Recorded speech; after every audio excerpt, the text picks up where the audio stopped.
Planning a trip overseas soon? While some people prefer the reassurance of having physical cash when traveling abroad, many offer the convenience and security of those plastic cards. Credit and debit cards make paying for day trips, meals, and vacation expenses a breeze. However, think about how you'll access and spend your cash smartly during your travels. So let's talk about the comparison between using credit and debit cards so you can decide which one is best for you during your travels. Let's start with debit cards. The pros. Think of it of using cash when you buy something. The money comes out of your account in a few days.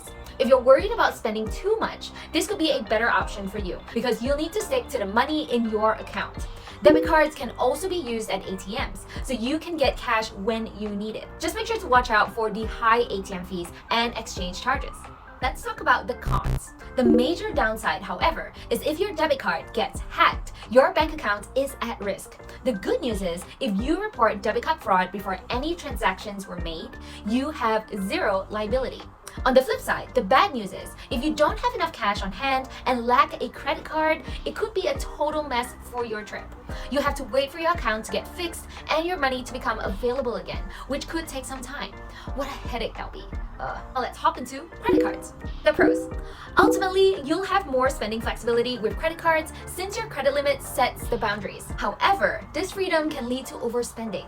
Sure, it's super easy to just tap your card, but be careful not to max it out because remember, you have to cover it all later.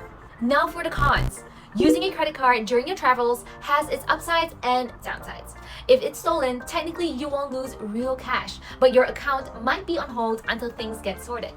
But here's the catch. You can't use a credit card at ATMs if you need to cash out while abroad. But there is an ideal approach to this. Since credit and debit cards each have their balance of pros and cons, here's an idea. Why not take them both with you on your travels? This way, you're prepared for any situation. When it comes to deciding which card to use abroad, think about your spending habits. If overspending worries you, lean towards a debit card.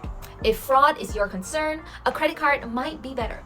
I know credit cards won't stop fraud, but your bank account stays safe even if there's an issue.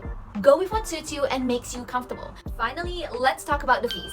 When you travel, foreign exchange rates is something to think about. It always helps to make a budget before you travel. Also, if you're not careful or aware, the fees for using your card abroad can add up pretty fast. Here's an example. Regular credit and debit cards typically slap you with a foreign transaction fee, usually around 2.75% to 2.99% for every purchase. If you use your card to withdraw cash, you pay the foreign transaction fee plus a cash withdrawal fee, usually about 2.99%. So it will be even worse if you're not carrying much cash. Whether you use a credit card or a debit card, make sure it's a card that doesn't hit you with foreign transaction fees, like a Chase Sapphire Preferred card and the Platinum card from American Express. When you're off exploring new places, don't forget about managing your money too. Planning for foreign exchange rates is clever, but watch out for those sneaky transaction fees. Being savvy with your travel finances to ensure that it works efficiently when you're abroad is an important step towards reaching your financial independence goals.